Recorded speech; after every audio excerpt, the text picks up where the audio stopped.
Bonjour Philippe Aghion. Bonjour. Vous avez fait et vous faites la fierté de la France. Vous avez reçu le prix Nobel d'économie 2025 tout récemment.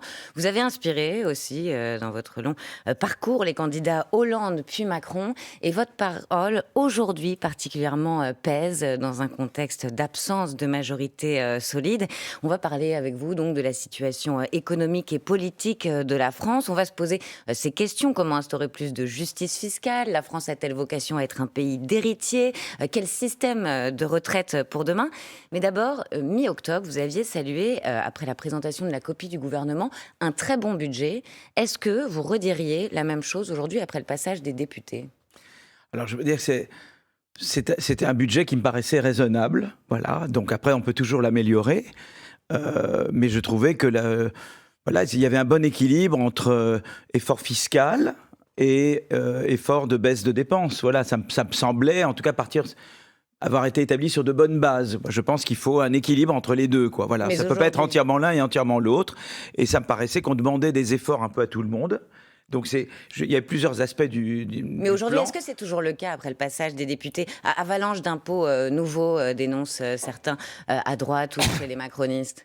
Est-ce que c'est toujours Il équilibré? y a un petit peu de... Voilà, moi si vous voulez, sur les impôts, moi, mon sentiment, c'est la chose suivante. C'est qu'il va falloir faire des efforts. Il faut que tout le monde, un peu, se serre la ceinture.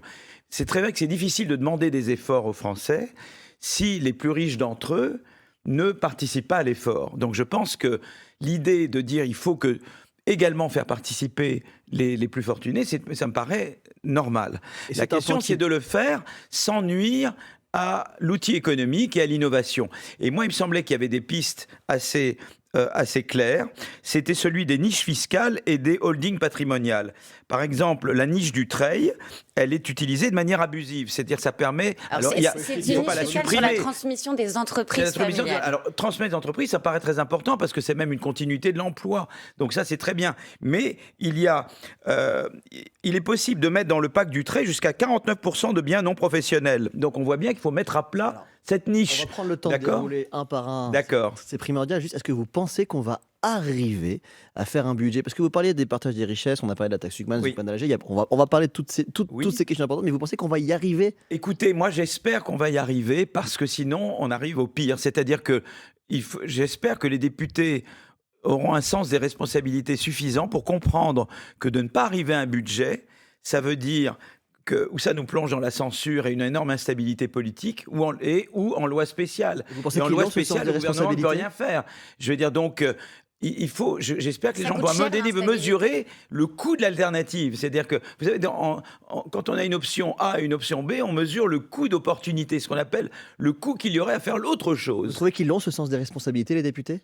Écoutez, pas suffisamment probablement. Il y en a qui l'ont, d'autres moins. Je suis passé en commission économique à l'Assemblée nationale. Certains m'ont atterré. J'ai été atterré par le niveau de certains. D'autres, au contraire, m'ont agréablement surpris. Donc j'ai eu des bonnes et des mauvaises surprises. Mais c'est vrai que j'étais atterré par le niveau intellectuel et économique de certains députés, quoi. Vraiment, ne comprennent absolument rien à l'économie et ne s'informent pas et ne lisent pas et ne regardent pas. Ils vous parlent sans être informés. Et vous Donc pensez j'ai trouvé qu'ils que mesurent certains pas- ne faisaient pas leur travail sérieusement. D'autres, au contraire, j'ai eu de très bonnes surprises. Ils faisaient leur travail sérieusement. Vous pensez que certains ne mesurent pas le coût de cette instabilité? Vous dites que cela a un coût, qu'il faut peser les pour, les contre. Ça coûte combien concrètement? Qu'est-ce qu'on risque? Le coût de l'instabilité, donc si on n'a pas s'il y a une censure ou pas de budget, donc ou loi spéciale, donc, le coût d'abord, c'est que le spread la différence de taux d'intérêt entre la France et l'Allemagne va se remettre à augmenter. La bourse va se remettre à baisser. Et des taux d'intérêt qui augmentent, c'est des coûts de remboursement de notre dette beaucoup plus importants. Enfin, je veux dire, c'est un appauvrissement de l'ensemble des Français. Donc, je veux dire, c'est ça qu'il faut que les députés comprennent, c'est que le coût d'un non-accord est beaucoup plus important que les sacrifices qu'on demande, qui sont demandés, quoi. Voilà. Alors, on va prendre un exemple ce matin. On va parler Oui. de l'impôt sur la fortune improductive. Ça fait un peu Oui. peur dans les mots, donc on va essayer d'être pédagogue ce matin de Bon Très Matin bien. sur France Info. Absolument. Une alliance du RN au MoDem en passant par le PS a transformé donc l'impôt sur la fortune immobilière en impôt sur la fortune improductive.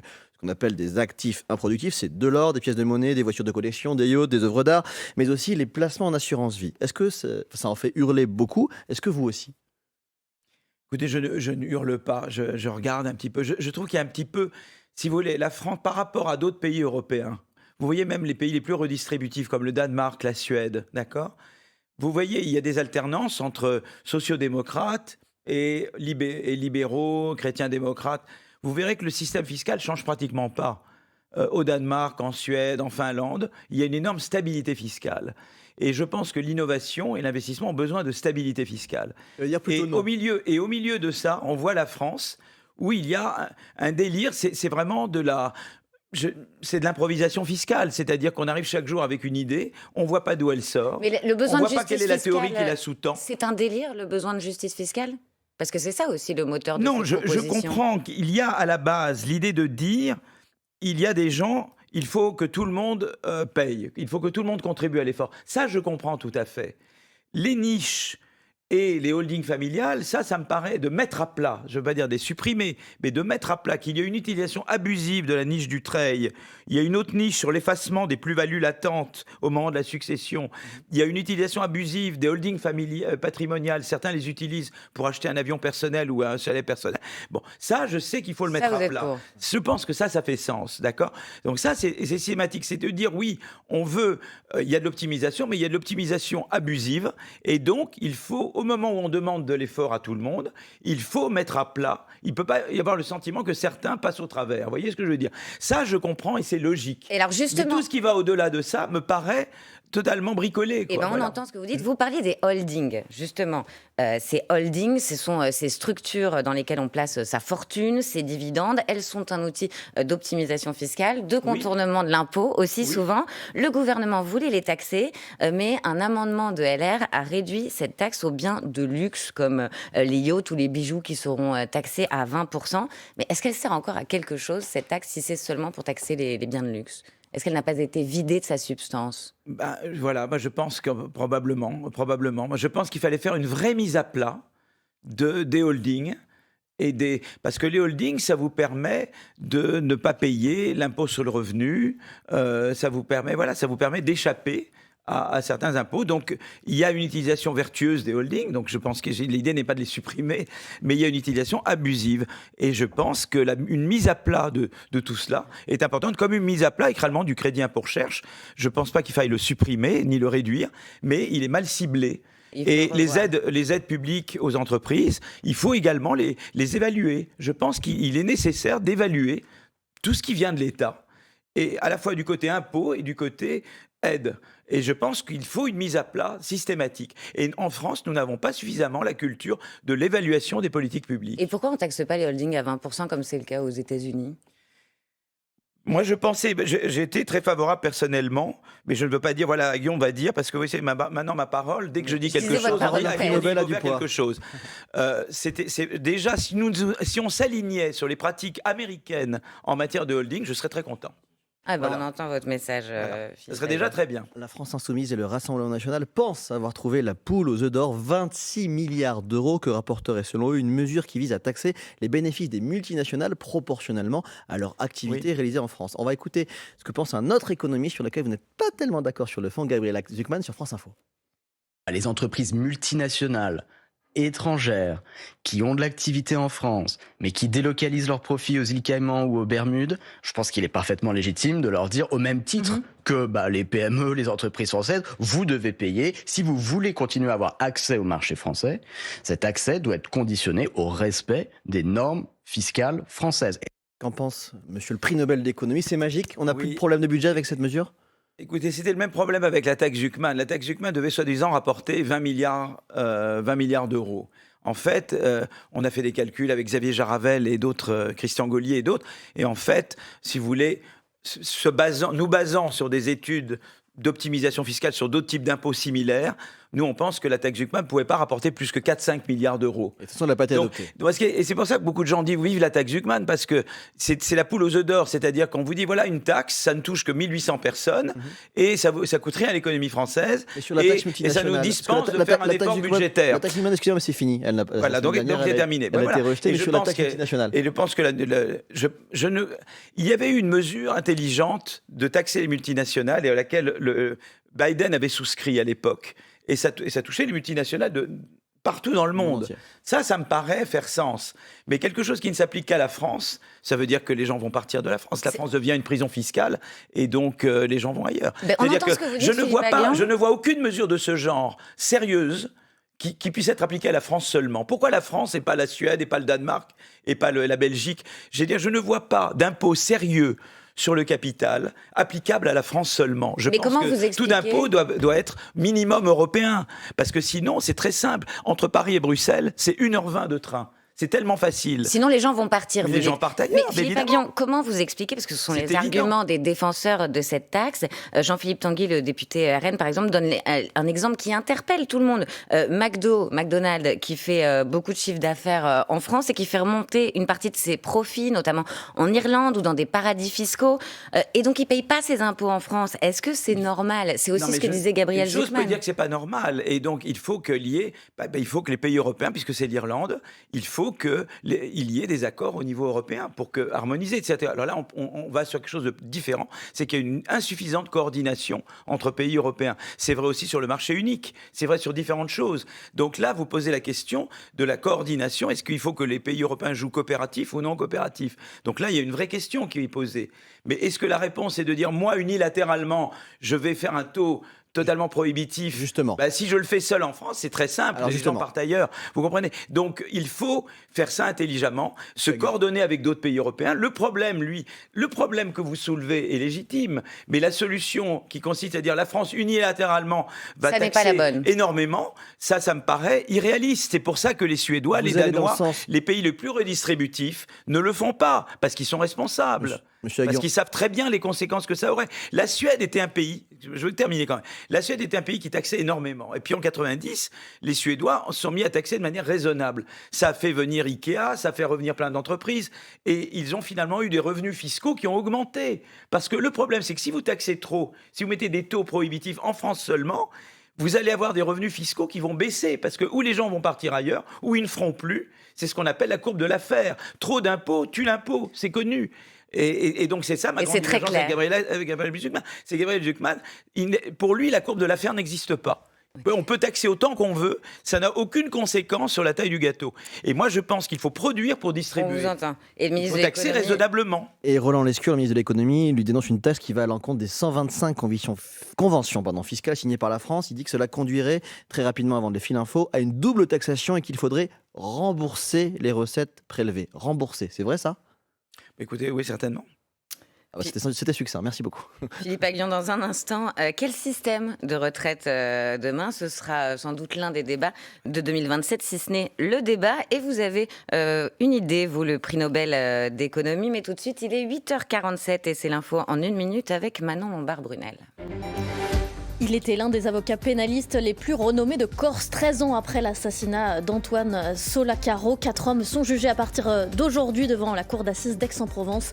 Ils sont soupçonnés d'avoir abattu en plein jour à Ajaccio ce bâtonnier avocat, notamment d'Ivan Colonna. Il pourrait avoir été, selon l'enquête, la victime d'une guerre sanglante entre clans pour le contrôle de la Corse du Sud. Les 3 corps rendus hier par le Hamas sont bien ceux d'otages. C'est ce que confirme ce matin l'armée israélienne, alors que l'accord de cessez-le-feu à Gaza est encore très fragile. Ce week-end, le Hamas a été accusé de ne pas avoir rendu les bonnes dépouilles. Aux États-Unis, les accusations de Donald Trump cette nuit, elles visent la Chine et la Russie, soupçonnés par le président américain de faire des tests d'armes nucléaires. Le locataire de la Maison-Blanche qui se justifie après l'annonce la semaine dernière de la reprise des essais nucléaires américains. Et puis le plus marseillais des rappeurs français va de nouveau faire un saut à Paris. Après cet été, Jul annonce qu'il fera 2 nouveaux stades de France. Ce sera en mai prochain. Pas de panique. En revanche, pour les Marseillais, Jul, ne vous oublie pas, il y a aussi 2 nouvelles dates prévues au Vélodrome. France Info. Le 8-30 France Info. Agathe Lambray, Paul Larouturou. Avec Philippe Aghion, prix Nobel d'économie 2025, professeur au Collège de France et à l'INSEAD notamment. Quel système de retraite demain, Paul? Oui, monsieur le prix Nobel, vous avez plaidé pour une suspension de la réforme des retraites, comme le réclamaient les socialistes qui l'ont obtenue. Est-ce qu'on ne fait pas que reporter un problème d'un système totalement à bout? Écoutez, ce qui est passé, c'est que s'il n'y avait pas eu, moi je dis interrompre l'horloge, j'ai donc une autre, oui. la réforme, c'est-à-dire que je faisais que chaque 3 mois ou chaque 6 mois, on allonge la durée, on repousse l'âge de départ, voilà. Et moi, j'étais en faveur effectivement, d'interrompre l'horloge. Et parce que, effectivement, sinon, il allait avoir censure et à nouveau instabilité. C'est Et le coût de stratégique. l'instabilité, on revient exactement à l'argument de départ, le coût de l'instabilité induite par la censure était plus grand que le coût d'interrompre l'horloge jusqu'en janvier 2028. Voilà. Donc c'était un calcul de coût-bénéfice. Bon, Mais est-ce que sur le notre fond, système sur le est à fond, bout sur le fond, je veux dire, il y a un problème en France. En France, l'histoire de l'âge minimum, ça marche pas, ça passe pas. Voilà, c'est comme ça. Peut-être Ça que bloque les Français. Ça bloque les Français. Voilà, ils n'aiment pas. Donc moi, j'avais toujours été en faveur d'un 63 ans et revoyure. Et à l'époque, la CFDT était sur cette ligne, mais également Xavier Bertrand et Olivier Marleix étaient sur cette ligne-là. Donc, on s'arrêtait à 63 ans et on revoyait en 2027. Et puis vous êtes Alors aussi- en 2027, ça veut dire quoi revoyure? Ça veut dire qu'en 2027, il faut proposer une grande réforme des retraites. Parce que sur le fond, il va falloir travailler plus longtemps. On a un taux d'emploi en France insuffisant.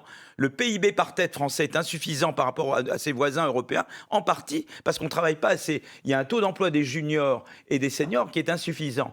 Et il va falloir faire une grande réforme des Mais retraites. c'est quoi cette grande réforme? Un Eh ben, système à points? En tout cas, ou par annuité ou par point. C'était plus facile en C'est quoi? France de faire Expliquez-nous. passer. Et vous dites que Bah, ça la réforme correspond à la par point. psychologie des Français. C'est quoi la Oui. psychologie des Français? C'est quoi votre réforme des Âge retraites à minimum, points ils veulent pas. Vous avez bien vu l'âge pivot, ça avait bloqué. Et voilà, c'est comme ça passe pas. Mais l'âge pivot, c'était Voilà. dans le cadre d'un système à points. Parce que est-ce que Oui, vous pouvez mais- faire un mais ils système étaient à pour un points système à points sans âge pivot. minimum? Sans âge pivot. Philippe Aguillon, est-ce qu'il faudra C'est travailler l'âge plus pivot de qui a toute tout fait, façon capoter. Sans âge pivot, ça passait. Mais alors, Voilà. quelle sera la condition pour avoir une bonne retraite s'il n'y a pas d'âge minimum? Il faudra pas Alors, forcément on travailler peut plus longtemps. insister. Non, on peut le mettre en termes. D'abord, on peut dire, on peut vouloir un certain nombre d'annuités minimum, d'années minimum. Donc, ça veut dire que c'est pas forcément un âge minimum, c'est un nombre d'années minimum. Ensuite, voilà. Et moi, je trouve qu'il y avait un très bon système à points proposé par Blanchard-Tirol dans leur rapport, qui était de dire si tu gagnes le salaire moyen chaque année, tu gagnes 1 point. Si tu es 2 fois le salaire moyen, tu gagnes 2 points. Bon, voilà, c'était indexé sur le salaire moyen, et ça me paraissait très bien. Et puis, évidemment, les carrières hachées ou les petits salaires, on ajustait, d'accord? Je trouvais que c'était un système, en tout cas un point de départ qui me paraissait intéressant. Point de départ, Et donc- et vous voulez une retraite à points. Est-ce que vous êtes aussi pour une dose de capitalisation?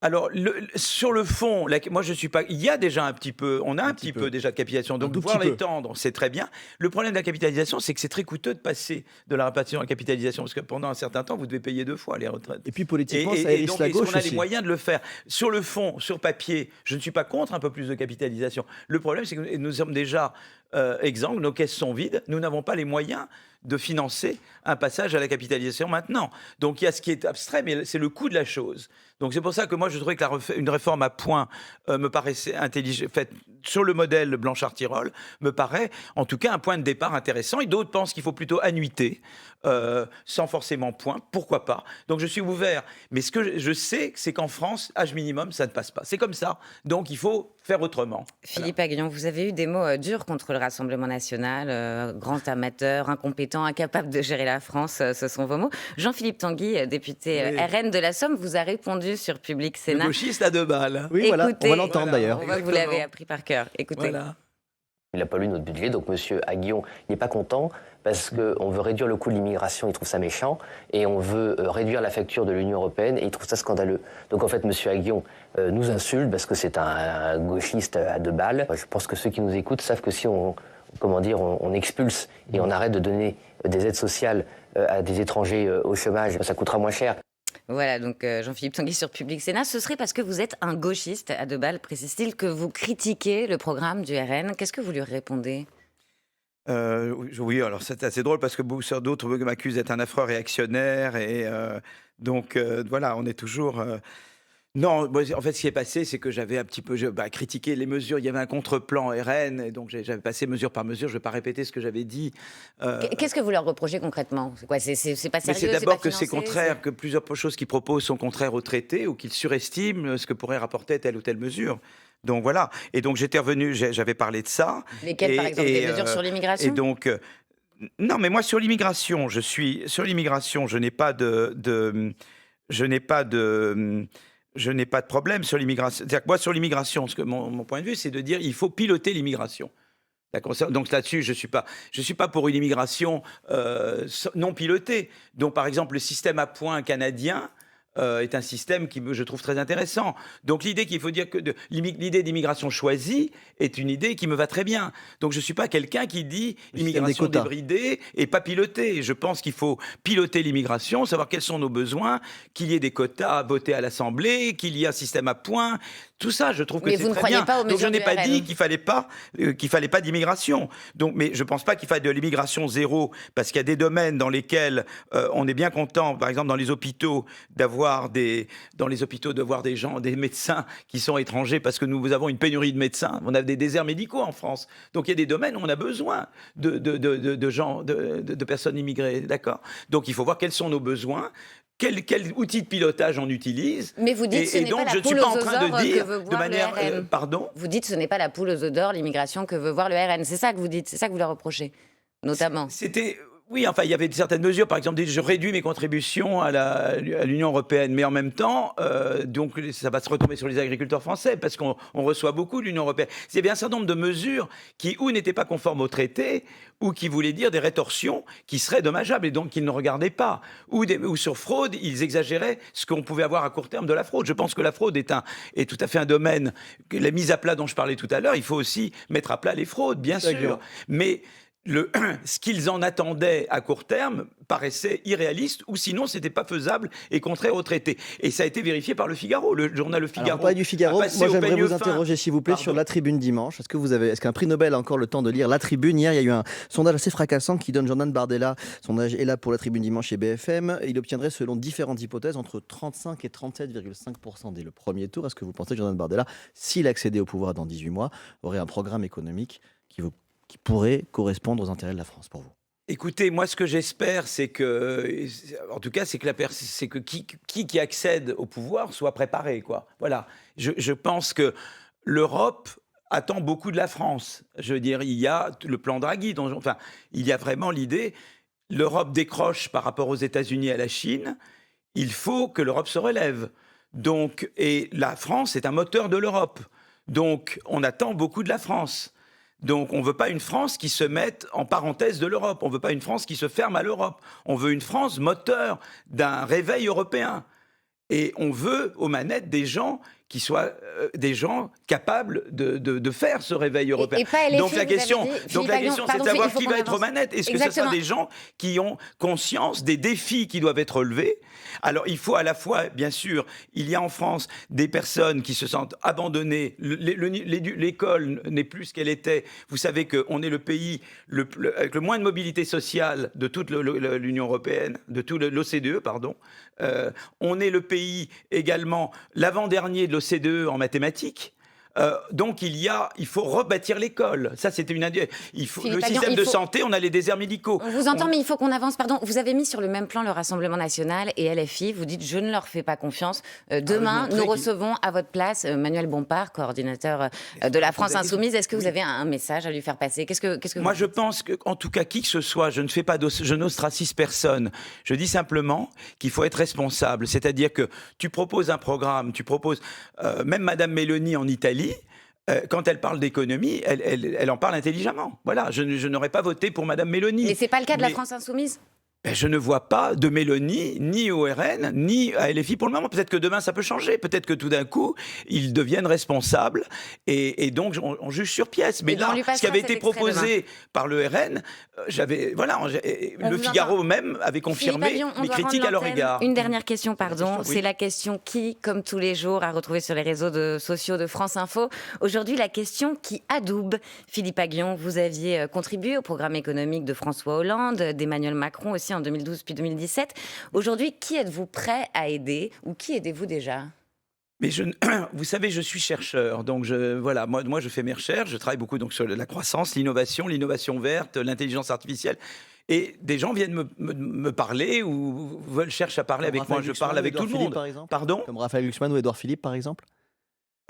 Alors Glucksmann, j'ai pas parlé avec lui directement. Édouard Philippe, j'ai parlé avec lui. Mais si Raphaël Glucksmann voulait parler avec Philippe Aghion serait déjà un candidat pour 2027 ou pas? Pardon.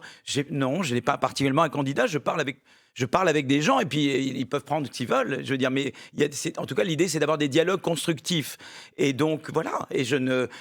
Par exemple, on me fait porter tout ce qui s'est passé depuis 10 ans, depuis tout le quinquennat. Il y a des choses que j'ai soutenues, des choses que j'ai pas soutenues. Et mes critiques à l'égard d'Emmanuel Macron sont connues. Sur les retraites, j'étais pas d'accord.